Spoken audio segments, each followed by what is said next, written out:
Então, bem-vindos à aula 3 de projeto e análise de algoritmo. Hoje a gente vai ver complexidade de algoritmos. Então, a gente vai ver aqui um pouco sobre a aula passada, a gente vai relembrar o que foi que a gente viu lá, depois a gente vai para a complexidade de tempo e espaço, a gente vai saber a definição, depois a gente vai tomar como exemplo o algoritmo Insertion Sort, tá? Novamente, tá? A gente vai aprender a calcular a complexidade de algoritmos iterativos, tá? Depois a gente vai ver o dos recursivos também, tá, gente? Então vamos lá. Então, na aula passada, a gente viu a correção do algoritmo de algoritmos iterativos. Como é que a gente faz isso? Tudo bem? Então a gente faz por meio do invariante de laço, que é uma afirmação que você tem no início de cada laço, entendeu? É uma afirmação que você tem certeza de que é verdadeira sempre, tudo bem?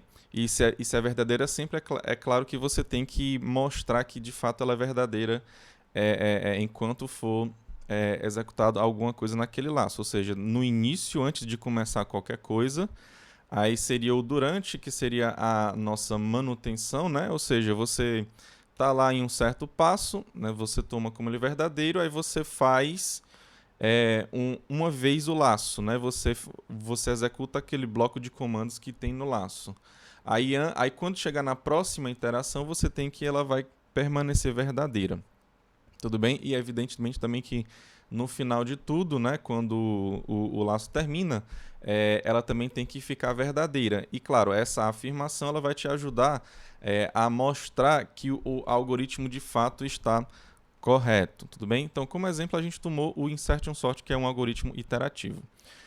Hoje a gente vai ver complexidade de algoritmos, tudo bem? Então, a gente vai ver aqui a complexidade de tempo e de espaço. Então, o que é a complexidade de tempo? Então, seja um algoritmo, você pega o conjunto de entradas desse algoritmos que tem o mesmo tamanho, aqui eu estou dizendo que tem tamanho n, ok? Por que você está pegando o mesmo tamanho? Como a gente vai comparar tempo, então não é justo você pegar entradas que têm tamanhos diferentes. Tudo bem? Se você pegar uma entrada que tem tamanho 10, aí você vai comparar com outra que tem tamanho 1 milhão, não tem a menor condição. Tudo bem? É evidente que essa entrada de tamanho 1 milhão ela vai levar mais tempo. Então, para ser o mais justo possível, a gente vai pegar todas as entradas que têm o mesmo tamanho, ok? N. Então, aqui você pega todas elas e eu estou dizendo que esse conjunto aqui é o E, tudo bem? A entrada 1 seria o E1, o E maiúsculo, né? Então, aí você tem o E2, o E3 até o EM. Depois a gente vai pegar o tempo, né? Ou seja, o número de passos efetuados por A quando a entrada é aquela certa entrada I, tudo bem? Então, se você tem o tempo TI para a entrada EI, então isso quer dizer o quê? Que o número de passos desse E1 seria o T1, ok? Então, é o T minúsculo, né? O T minúsculo 1.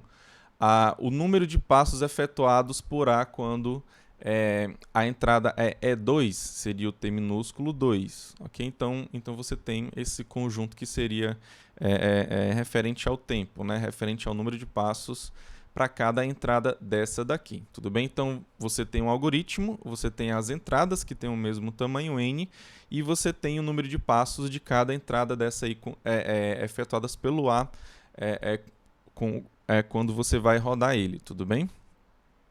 Então, seguem-se, então definem-se essas complexidades. A primeira complexidade é a de pior caso, que seria a complexidade de pior caso.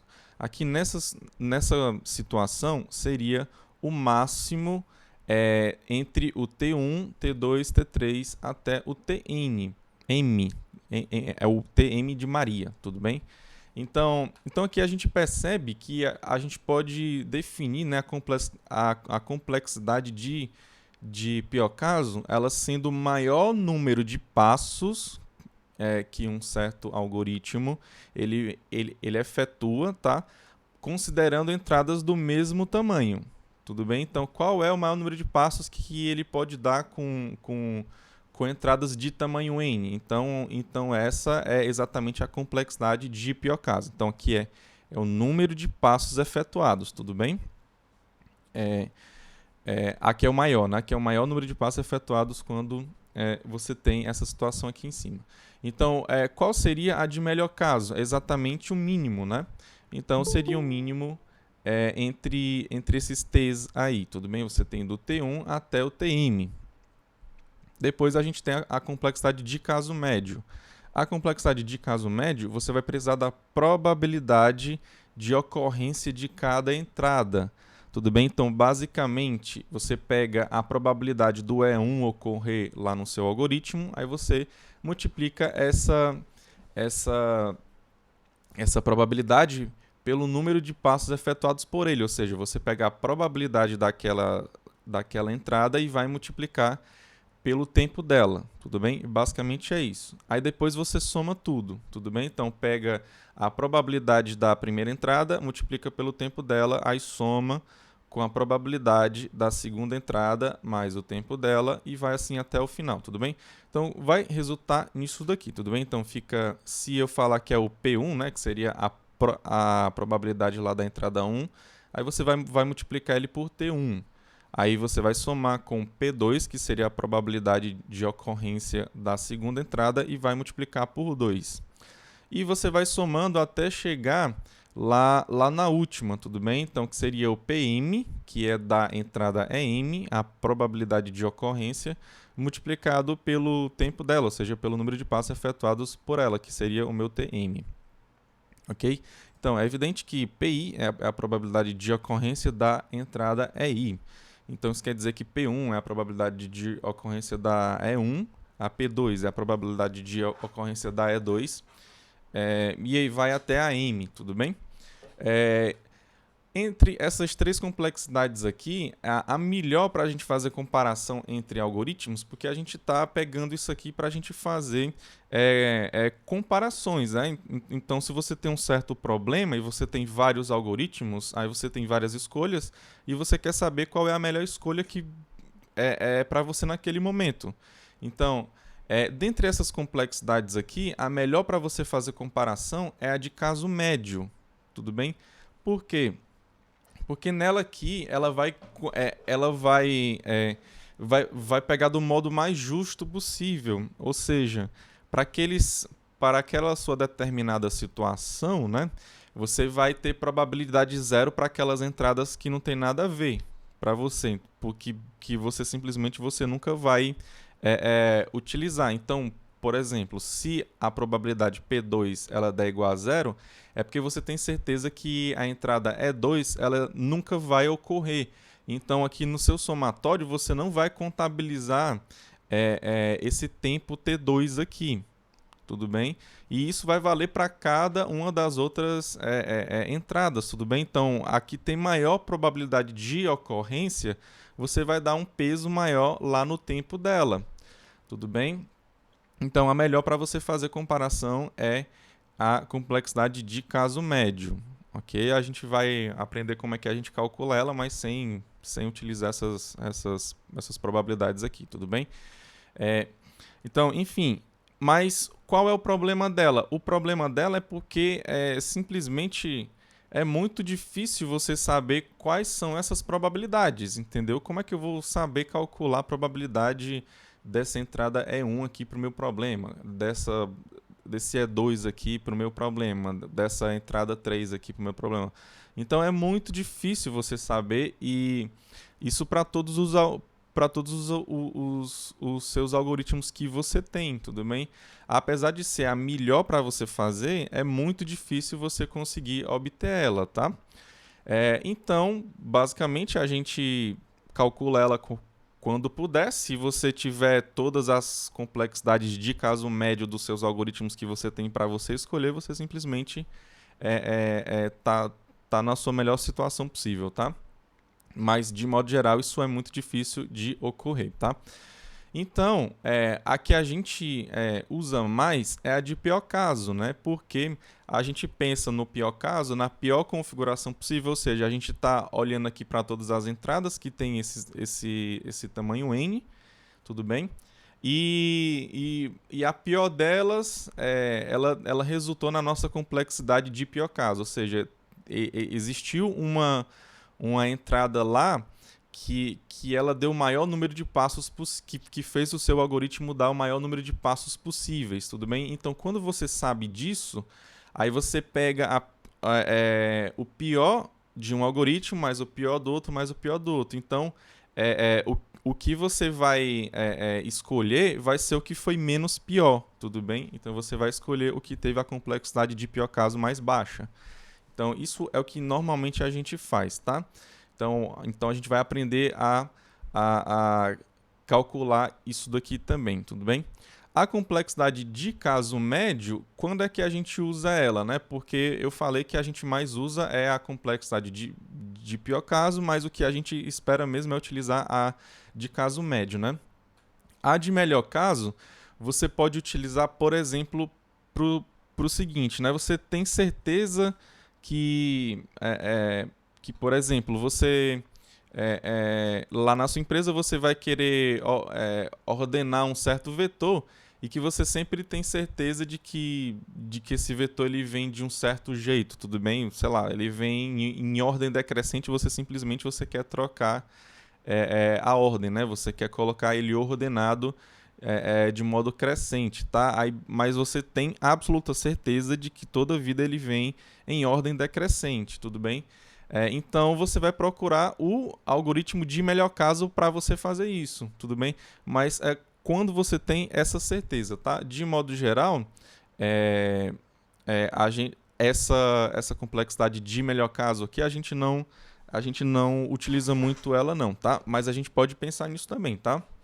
Tipo, eu sei que eu tenho as minhas entradas que são aqui desse tipo e eu sei que elas são entradas que vão levar para o melhor caso de um certo algoritmo, tá? Aí você pode simplesmente, em vez de pegar a do pior caso, você bota a do melhor caso para aquele algoritmo que você tem certeza. Tudo bem? Aí isso vai facilitar bem a sua vida, né? Mas claro, né, tem que tomar cuidado porque a nossa configuração ela vai mudando com o tempo, né? Então assim, nem sempre você pode ter certeza de que vai ter sempre essas entradas de melhor caso para um certo algoritmo. Tudo bem? Então, dado que a gente entendeu direito isso daqui, né? Complexidade de pior caso, complexidade de melhor caso e de caso médio, agora a gente vai para a complexidade de espaço. A complexidade de espaço, a gente tem que ela é exatamente a complexidade de tempo, só que em vez de você usar passos de execução, ou seja, de você estar ligado com o tempo, aqui você vai ver células de memória, ou seja, quanto você consegue, quanto você precisa gastar para aquela entrada, né, de memória. Tudo bem? Então, a diferença principal é a seguinte, né? O tempo, você não consegue fazer o reuso dele, ou seja, você gastou tempo, já era, você gastou e pronto, entendeu? Agora, a memória não, né? Memória, você usa ela um certo momento, depois você pode apagar o que o que estava lá e você pode reutilizar, tudo bem? Então, assim, mais no final da disciplina, a gente vai entender um pouco melhor porque que a gente prefere focar bem na complexidade de tempo e não de espaço, tudo bem? Mas nesse exato momento, a gente pode pensar que memória, né, ela cresce com o tempo, né? Então, por exemplo, né, eu acredito que quando eu fazia graduação, um pendrive bom, né, naquela época que tinha um bom espaço, né, que era normal, claro, não era uma pessoa rica que ia ter esse negócio, mas era algo comum, entendeu? Eram de 512 megabytes, entendeu? Hoje em dia, eu acho que, sei lá, um 16 GB, 32 GB. Então a gente percebe que ela vai ficando barata com o tempo e ela vai crescendo também, né? Então é isso, é por isso que a gente não foca tanto no espaço, mas a gente vai entender muito bem lá no final da disciplina. Tudo bem? Então vamos dar prosseguimento aqui. Agora a gente vai pegar o Insertion Sort para a gente fazer a análise dele, tudo bem? Então tá aqui o nosso Insertion Sort, só lembrando que ele vai receber um vetor A e o inteiro N. Okay? Então, o objetivo dele, ou então a saída, vai ser o próprio vetor ordenado. Okay? Então, tá aqui, a gente já viu a ideia dele aula passada, e hoje a gente vai fazer o estudo em cima dele, tudo bem? Então, a gente vai fazer a análise da ordenação por inserção, que é exatamente o algoritmo Insertion Sort, tá? Então, aqui, a gente vai começar com o tempo dele, tudo bem? Como é que a gente vai calcular o tempo do Insertion Sort? Então, chegando aqui na nossa lousa virtual, né? A gente tem o Insertion Sort aqui. Então, o nosso objetivo é calcular o número de passos dele, né? Ou seja, o tempo dele, para uma entrada de tamanho n. Então, aqui eu tomei, né, o n sendo o tamanho do meu vetor, né, que é exatamente o tamanho lá da minha entrada, tudo bem que é o vetor. Então, como é que eu vou calcular o número de passos dele quando você tem esse n, né? Então, aqui a gente percebe que você tem 8 linhas, né? Então, normalmente a gente pode pensar que cada linha dessa é um passo, né? É evidente que você não vai pensar que ele tem complexidade 8 porque ele tem 8 passos diferentes. Não, ele vai ficar repetindo aqui essas linhas aqui. Aí o meu objetivo é fazer o seguinte, é calcular esse número de repetições, tudo bem? E multiplicar pelo custo de cada linha, tudo bem? Então eu vou pegar o custo de cada linha, depois eu vou multiplicar por quantas vezes ela se repete. Aí assim eu vou ter o tempo dele no final, tudo bem? Então eu vou colocar aqui o custo. Então eu tenho o custo e tem a quantidade de vezes, né? Eu vou colocar aqui TD, tudo bem? A quantidade de vezes que ela vai se repetir cada linha, tudo bem? Então, o custo lá da primeira linha, né? Aí, não sei, aí aqui a gente pode tomar como sendo um valor. Eu sei que isso depende lá do seu computador, mas assim, você pode, não sei se, assim, dependendo lá do seu computador, pode ser que seja, sei lá, não sei quantos milissegundos, entendeu? 0,0 não sei quantos milissegundos. Então, a gente vai dizer que esse custo de tantos milissegundos, aqui para a linha 1, ela vai ser 1, ou seja, vai ter um custo C1. Tudo bem? Para a sua linha 2, você vai ter um custo C2. Ok? Então, vai ser outros tantos de milissegundos aí. Aqui a gente percebe que, assim, basicamente eles são todos diferentes, né? Aqui, apesar de aqui você estar pegando o valor, colocando na chave, né? E aqui você também está fazendo a mesma coisa, só que aqui você está fazendo a subtração, né? Então aqui de fato vai ser diferente, né? Aqui talvez o que seja mais parecido seja o da linha 4 com o da linha 7, tudo bem? Mas enfim, a gente vai continuar aqui, tá? Então a linha 3, como é só um comentário, então simplesmente ela só está lá, ela não vai ter custo nenhum não, tá? A linha 4 eu vou dizer que o custo C4, tudo bem? O da linha 5 vai ser um custo C5. O da linha 6 vai ser um custo C6. O da linha 7, um custo C7. E o da linha 8, um custo C8. Tudo bem? Agora eu tenho que ver quantas vezes cada linha se repete. Tudo bem? Então, quantas vezes essa linha 1 ela se repete? Então, eu sei que a primeira coisa que ela vai fazer vai ser colocar o 2 no J, tudo bem? Você concorda comigo? Então, ela vai fazer uma vez, tudo bem? Então ela vai ser executada pela primeira vez, quando o J ele for igual a 2, tudo bem? Só que depois ela vai seguir incrementando, né? Então, do 2, o J vai para o 3, aí depois ele vai para o 4, e assim vai. E ela vai ficar repetindo, né? Então, ela executou uma vez aqui no 2, uma vez aqui no 3, uma vez aqui no 4, e vai até... Ela vai chegar no N, tudo bem? Quando ela chegar no N, aí ela chega no tamanho do vetor, o J chega no tamanho do vetor, aí ele executa aqui o seu laço uma vez.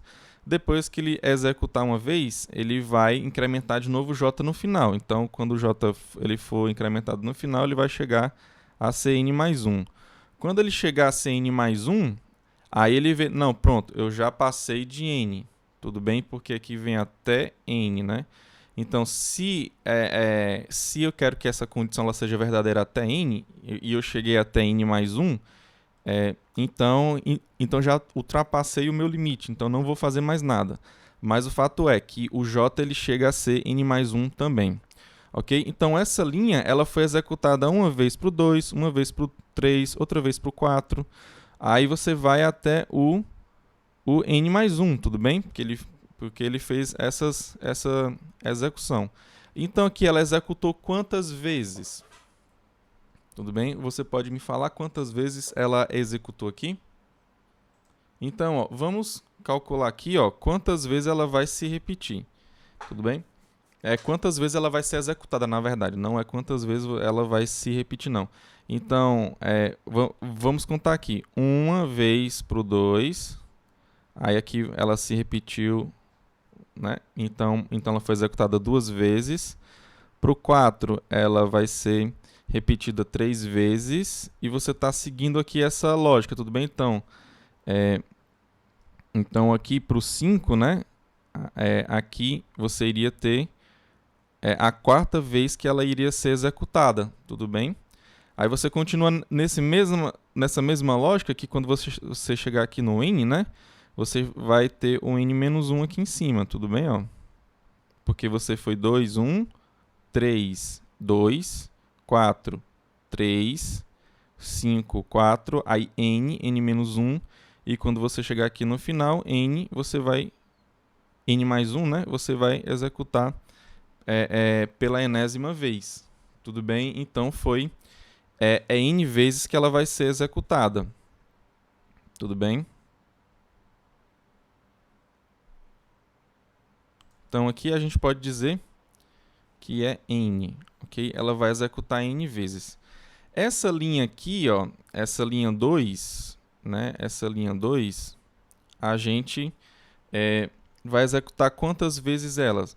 Ó, quando o j for igual a 2, eu vou executar. Quando o j for 3, eu vou executar. O 4 também, até o n. Quando ele chegar a ser n mais 1, né? O meu j, ele não vai executar aqui, não. Ou seja, ele vai executar no 2, no 3, no 4, no 5, no 6, no 7, até chegar nesse camarada aqui. Tudo bem? Então, quantas vezes essa linha ela se repetiu? Se ela foi do 2 até o n, né? Se ela foi cada vez que o j ele foi do 2 até o n. Então, evidentemente que é a mesma quantidade diante, menos essa aqui que foi a última que ela não foi executada, tudo bem? Ou seja, se antes eu tinha n, agora eu vou ter n menos 1. Tudo bem? Então, aqui eu vou colocar n menos 1. A linha 2, ela foi executada essa quantidade de vezes. É evidente que a linha 3 também foi a mesma quantidade de vezes que a linha 2, e a linha 4 também a mesma quantidade de vezes do que a linha 2 também, tá? Agora, a linha 5 fica um pouco complicado, né? Por quê? Porque depende do meu vetor, tudo bem? Depende do meu vetor. Se eu, por exemplo, você, como a gente pegou aquela analogia lá de colocar as cartas na mesa, né? Você pode pensar que você está lá com 200 cartas na mão, aí você já colocou 90 cartas em cima da mesa. Aí quando você for puxar a carta 91, talvez você afaste 10 cartas só. Talvez você afaste 20, talvez você afaste 50, ou então talvez você não afaste nenhuma.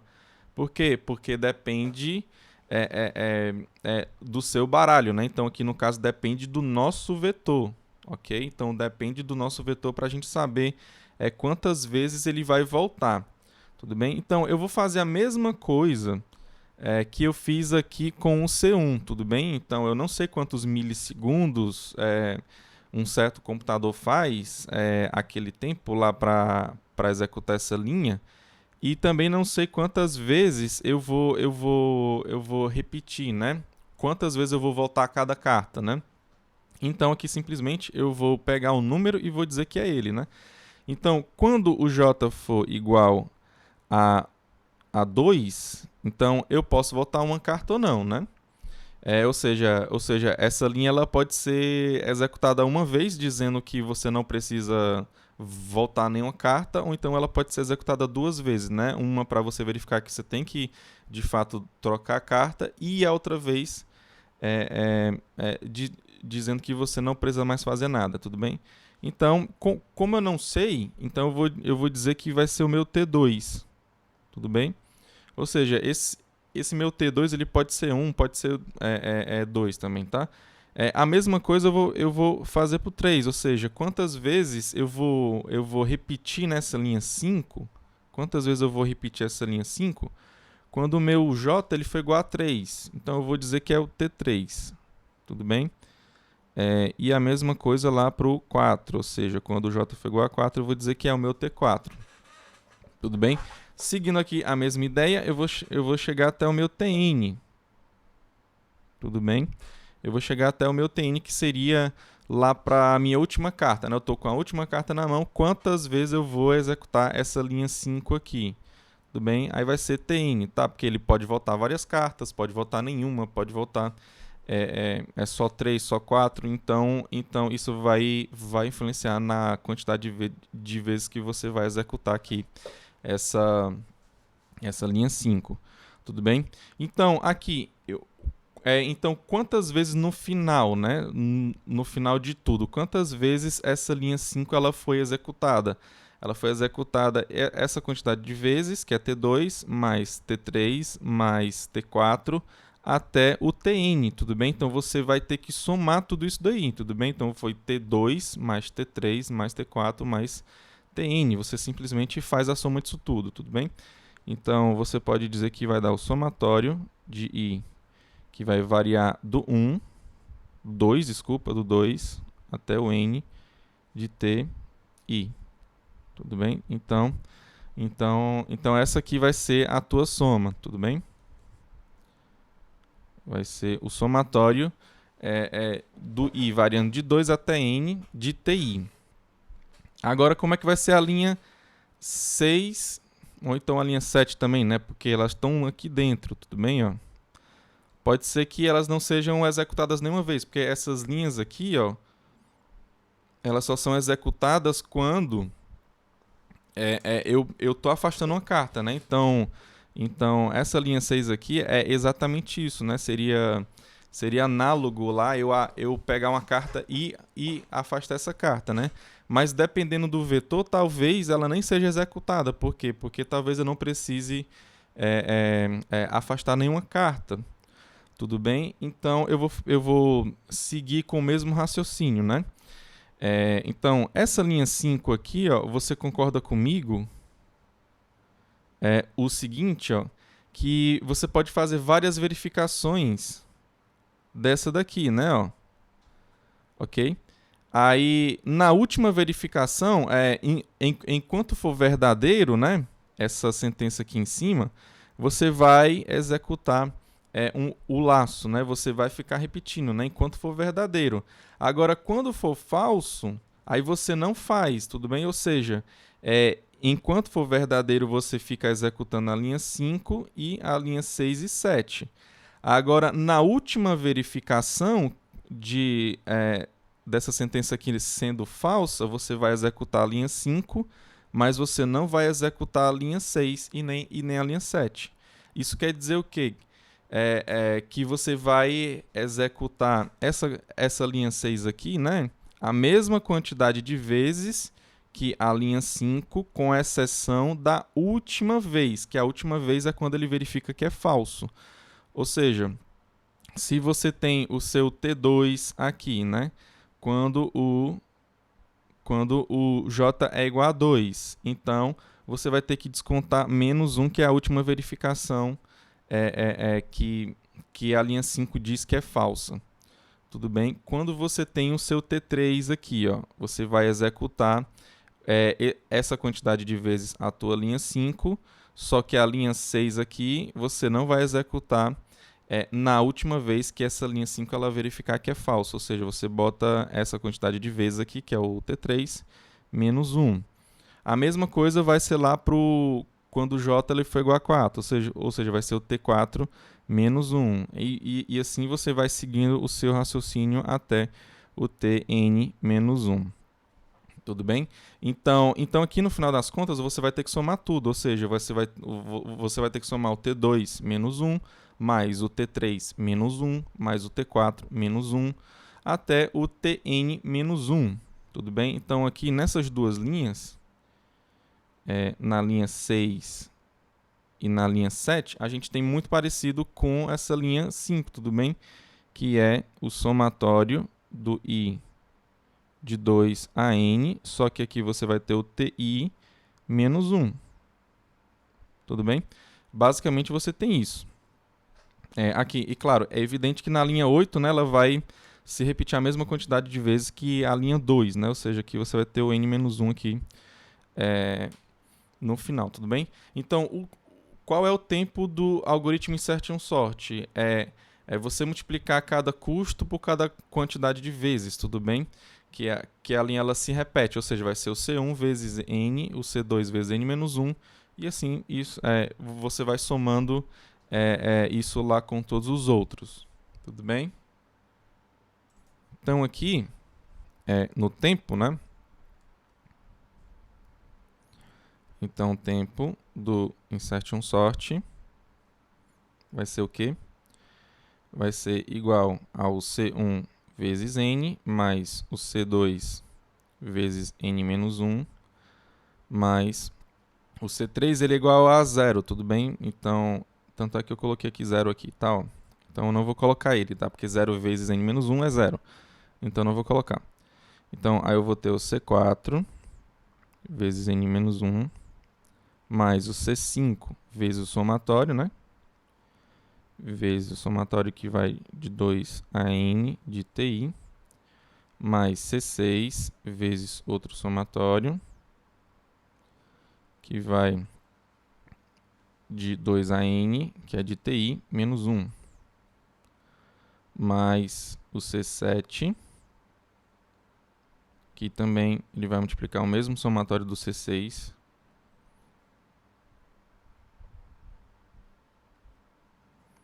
mais o C8, que é igual a vezes, né?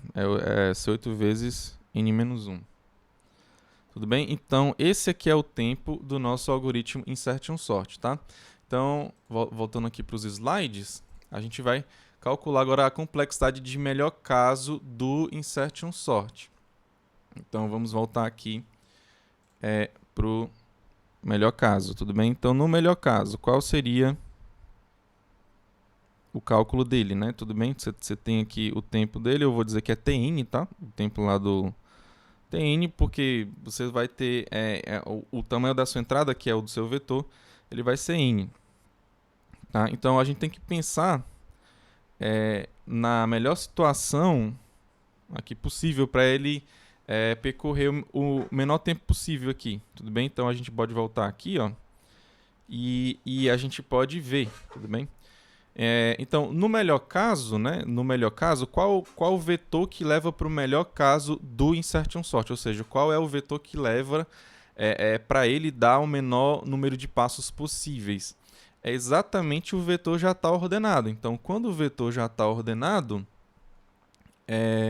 então a gente já tem que ele vai somente verificando, né? Essa carta aqui eu vou colocar na mesa, colocar na mesa, colocar na mesa, e simplesmente ele não vai afastar carta nenhuma, tudo bem? Então, aqui no final das contas, como é que vai ficar aqui, né? Esse tempo aqui lá da linha 1, tudo bem? Você vai pegar aqui a linha 1. Vai ser exatamente essa mesma quantidade de vezes que tinha antes, né? Ou seja, você vai repetir n vezes. Essa linha 2 vai ser n menos 1 vezes, ok? Até agora eu não peguei nenhuma linha que vá interferir para você mover cartas, tudo bem? Então, a linha 4 também vai ser n menos 1 vezes. Na linha 5, você simplesmente vai verificar que sempre vai ser falso, né? Então, ou seja, você vai executar essa linha n menos 1 vezes, né? Porque para cada j, né, para o 2, para o 3, para o 4, para o 5, para o 6, ele vai executar uma única vez, assim como as linhas 2, 3 e 4. Ou seja, essa linha 5 ele vai executar n menos 1 vez, ele só vai verificando que é falso, né? Falso, é falso, é falso. Essa sentença aqui em especificamente, tudo bem? Então, ele não vai mover, então ele não vai executar a linha 6 e nem a 7, ou seja, você vai executar 0 vezes aqui. E a última linha, que é a oitava, você vai executar n menos 1 vezes. Tudo bem? Então aqui, no melhor caso, ele vai fazer essas repetições, tudo bem? Então, para a gente calcular no melhor caso, a gente basta ver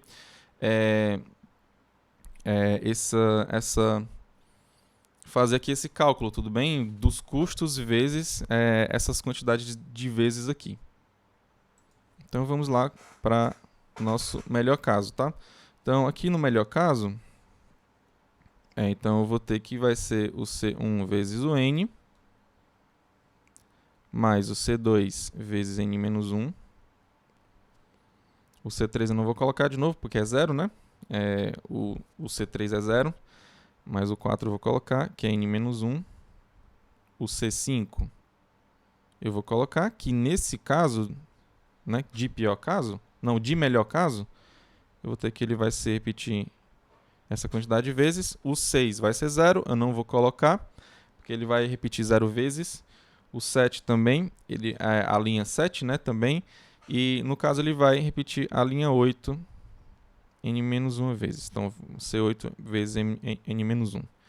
Então, aqui, quando eu for fazer as contas, né, eu vou ter o C1 vezes n, mais aí esse camarada aqui, vezes o n, depois vezes o menos 1. Tudo bem? Então, fico C2 vezes n menos C2.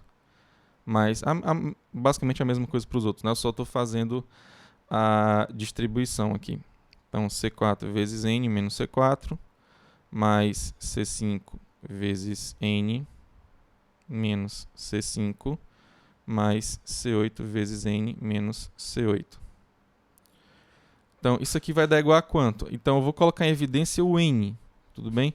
Porque aqui você tem várias multiplicações com n, né? Então, eu vou colocar em evidência o n. Ou seja, vai ficar o C1 mais C2, mais C4, mais C5, mais C8. Tudo vezes n. Tudo bem? Aí, você tem o menos 1 aqui, né? Então, o menos aqui, ó. Nesses outros caras aqui.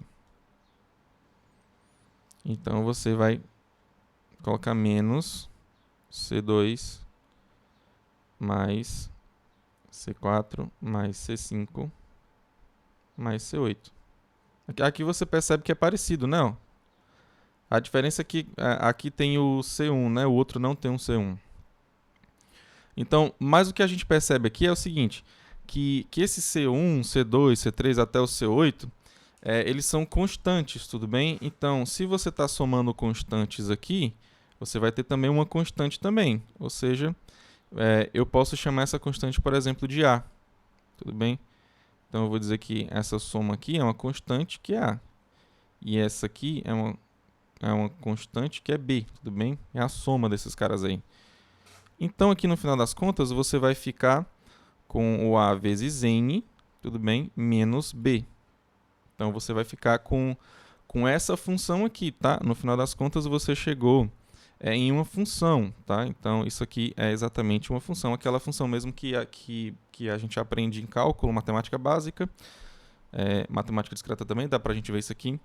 Então basicamente é isso. Então, o nosso tempo aqui que a gente calculou, a gente levou para uma função, tá? Esse aqui de cima também, esse tempo aqui de cima também é a mesma coisa, tá? Então, é uma função também isso daqui, tá? Então, na próxima aula a gente vai ver o estudo de funções, tá? Então, a gente vai focar nesse estudo de funções para a gente entender melhor o quê? A gente entender melhor porque que a gente diz que isso aqui é O de N. Por que a gente diz que isso aqui é ômega de N? Ou então, por que a gente diz que isso aqui é θ de N, tudo bem? Então, essa função aqui, ela é O de N, ela pode ser ômega de N também e pode ser θ de N também. Então, aqui a gente vai ver isso na próxima aula, tá? Então, aqui, para finalizar a aula, a gente vai para a complexidade de pior caso, tá? Só que eu vou deixar como exercício para você fazer, tá? Então, eu vou voltar aqui para te dar uma luz aqui, tá? Para te dar uma ideia. Então, como é que eu vou calcular essa complexidade de pior caso, tá? Então, vamos voltar aqui para o nosso algoritmo. Opa! Vamos voltar aqui para o nosso algoritmo. Eu vou apagar aqui para facilitar um pouquinho. Tá? Então, no pior caso, é o seguinte, toda vida que eu pegar uma carta, eu vou ter que afastar todas as outras que estão na mesa. Então, essa é a pior configuração possível, tudo bem? Toda vida eu vou ter que afastar todas as cartas que já estão na mesa. Lembrando que as cartas que estão na mesa são as cartas que estão que já estão ordenadas, tudo bem? Ou seja, em outras palavras, o meu vetor ele veio para mim, né, em ordem decrescente, né? Ou seja, ele é como se fosse ordenado ao contrário, né? Então ele está em ordem decrescente. Então aqui, vamos aqui ver aqui como é que a gente vai fazer, tá? Então, na primeira linha, é evidente que vai ser n vezes, tudo bem? Sem menor sombra de dúvidas. Na linha 2 também, n menos 1 vezes também, tá? Por quê? Porque a que só vai modificar quando for preciso afastar a carta, tudo bem? Então, quando for preciso afastar a carta é que vai ser modificado isso, tudo bem? Então, na linha 4 também vai ser n menos 1 vezes. A linha 3 eu não vou contar porque dá zero, né? Agora, na linha 5, tudo bem? Eu vou aqui apagar esses uns aqui, né? Para facilitar um pouquinho para a gente. Tudo bem? Então apaguei aqui. Então, vamos lá fazer a análise aqui agora, tudo bem? Então, basicamente, eu tinha esse T2 aqui, T3, T4... até o Tn, tá? Então, qual é o maior valor possível que eu posso ter no T2? Qual o maior valor possível que eu posso ter no T3? Lembrando que eu estou pegando aquela minha argumentação lá do caso geral, né? Porque quando eu coloquei T2, T3, T4, eu estava falando, eu não sei como é que é o vetor, suponho que seja esse T2, suponho que seja esse T3, esse T4, suponho que seja esse Tn. Então aqui, né? Eu não sabia, né? Mas naquele momento eu não sabia, mas aqui eu sei que é a pior configuração possível. Então, quantas vezes essa linha 5 aqui ela vai se repetir no pior caso quando o J ali for igual a 2? Ou seja, quando eu tenho a minha segunda carta na mão e quando eu já tenho uma em cima da mesa. Tudo bem? Então, quando eu tenho a minha segunda carta na mão, eu vou lá comparar quem? Eu vou comparar a minha carta 1 com a carta que eu puxei, que é a minha chave. Tudo bem? Então, eu vou verificar que é verdadeiro. Tudo bem? Ou seja, o que está em cima da mesa é maior do que eu puxei na mão. Aí, executei uma vez isso aqui, verifiquei que ela é verdadeira. Aí, eu executei o meu laço. Tudo bem? Aí, ou seja, quando eu executei o meu laço, é equivalente ao quê? Eu afastei a carta, aí voltei para cá de novo. Quando eu cheguei aqui, aí eu já percebi que o i ele chegou a ser 0, né? Tudo bem? O i era igual a 1, agora o i é igual a 0, ou seja, é falso, né? Então, quantas vezes eu executei essa linha, tá? Então, depois que for falso, eu não vou mais executar, tá? Então, eu executei uma vez quando era verdadeiro, quando eu precisei afastar a carta, e executei novamente quando era falso, para a gente acabar ali. Ou seja, eu executei duas vezes, ok? Então, meu T2 aqui, ele vai ser igual a 2, tudo bem? Porque eu executei duas vezes, ok? Então, quando eu for para o J ser igual a 3, ou seja, eu vou puxar a minha terceira carta. Lembrando que eu estou pensando no pior caso, tudo bem? Então, eu tenho duas cartas em cima da mesa que já estão ordenadas e puxei uma carta lá na minha mão. Aí, no pior caso, eu vou afastar essas duas cartas. Ou seja, eu vou pegar a carta maior e vou verificar com a carta da minha mão. Aí, eu vou verificar que isso aqui vai ser verdade. Tudo bem? Então, se for verdadeiro, eu executei ela uma vez. Aí, eu executo o bloco de comandos. Ou seja, eu vou afastar a minha carta maior que está em cima da mesa. Aí, depois, eu vou verificar aqui de novo. Será que a outra carta, a primeira carta, ela é maior do que a que está na minha mão ainda? Sim, eu vou ter que afastar ela também. Ou seja, eu já executei pela segunda vez a minha linha 5. Tudo bem? Aí eu vou executar a linha 6 e a linha 7, ou seja, eu vou afastar a primeira carta que está lá na mesa, que seria a carta menor.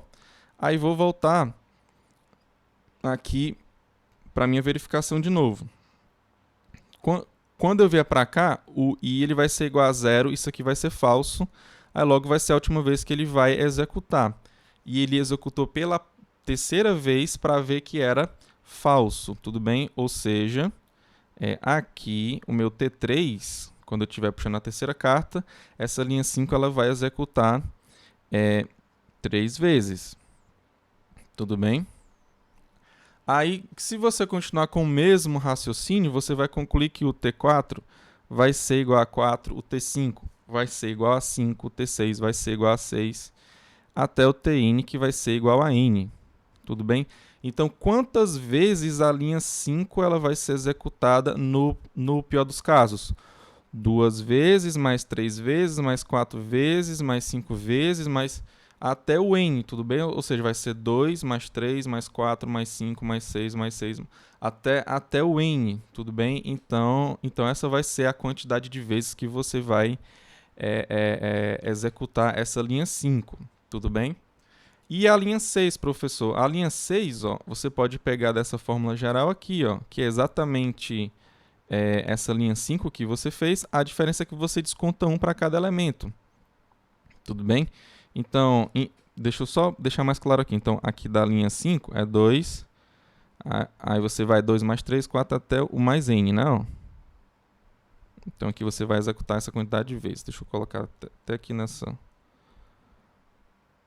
Pronto, você vai executar essa quantidade de vezes. A linha 6, né, quantas vezes você vai executar? É bem parecido com a linha 5, né, só que com exceção da última verificação que é falsa, né, porque ele não vai rodar aqui quando ele verificar que é falso. A linha 5, tudo bem? Então, basicamente, você desconta 1 para cada um daqui, ou seja, fica 2 menos 1, 3 menos 1, 4 menos 1 e vai até o n menos 1, tudo bem? Ou seja, você vai do 1, dá 2 aqui, né? Ó, porque fica 3 menos 1, dá 4 aqui, que seria o... Não, 4 menos 1 dá 3, aí você vai até o n menos 1, tudo bem? Então, aqui vai do 1, 2, 3 até o n menos 1. Então, aqui eu vou ter... Deixa eu apagar aqui, tá? Só um minuto, gente. Então aqui, tanto na linha 6 quanto na linha 7, você vai ter do 1 mais o 2 mais o 3 mais até o n menos 1. Tudo bem? Então, essa aqui vai ser o total de repetições, no pior caso, tanto da linha 6 quanto da linha 7. Na linha 8, ó, você vai executar n menos 1 vezes, tudo bem? Pronto. Aí daqui você só faz aquelas multiplicações, né? O C1 pelo n, o C2 pelo n menos 1, o C5 por esse somatório, o C6 por esse outro somatório, o C7 também. Tudo bem? Então aqui seria uma ideia para você continuar. Então daqui você vai pegar isso, você vai fazer umas contas, tudo bem? E lá no final das contas você vai poder concluir algo parecido com o que está aqui, ó. Que seria...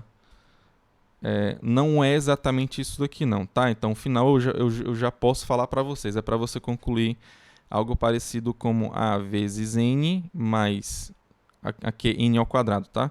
Mais b vezes n menos c. Tudo bem? Então, é para você chegar até nessa resposta aqui, tá? Seguindo o que eu fiz aqui, tá? Ó. Então, o A vai ser quem? Vai ser uma soma de constantes, o B também e o C também. Tudo bem? Então, aqui fica como exercício para vocês. Ok? Para vocês darem prosseguimento a esse daqui. Então, no final da aula, tira dúvidas, né? Então, dúvidas sobre a questão 1, tá?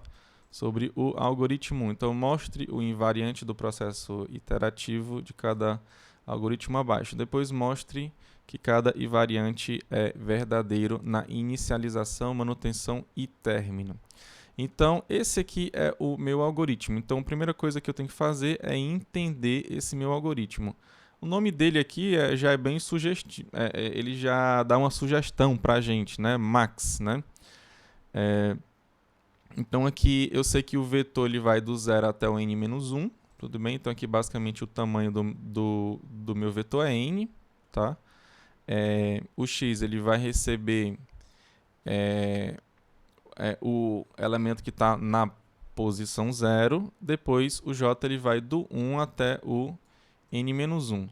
Se o AJ for maior do que x, então ele pega o VJ, né? Desculpa, é o VJ. Ele vai pegar o VJ e vai colocar no x. Então, o que é que ele está fazendo aqui, basicamente? Ele está pegando sempre o maior elemento. Tudo bem?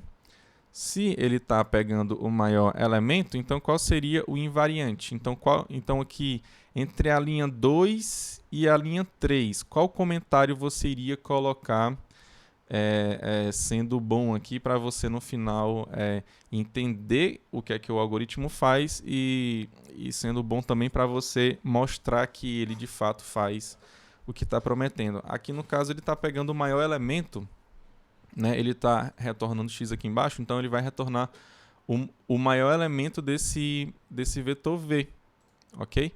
Então, aqui entre a linha 2 e a linha 3, qual é o comentário que você pode fazer aqui? Qual é o invariante que você colocaria aqui? Então, aqui seria o melhor comentário para você colocar, o invariante que vai te ajudar a mostrar que aqui no final das contas você vai retornar o maior elemento, é que x ele é o maior elemento, considerando os elementos de v que vão do 0 até o j-1. Tudo bem? Por que até o j-1? Porque aqui na linha 3, 4 e 5 eu ainda vou verificar o j, tudo bem? Então, aqui o melhor comentário seria o x, ele é o maior elemento considerando os elementos de v do 0 até o j-1. Ok? Aí daí é só mostrar que o invariante ele é verdadeiro lá na inicialização, na manutenção e no término. Tudo bem? E aqui finalizamos mais uma aula. Tudo bem? Então aqui é o CORM, a gente viu a aula do CORM. Obrigado, tá? Deus abençoe cada um de vocês. Um forte abraço. E vão com Deus, tá, gente? Fiquem com Deus.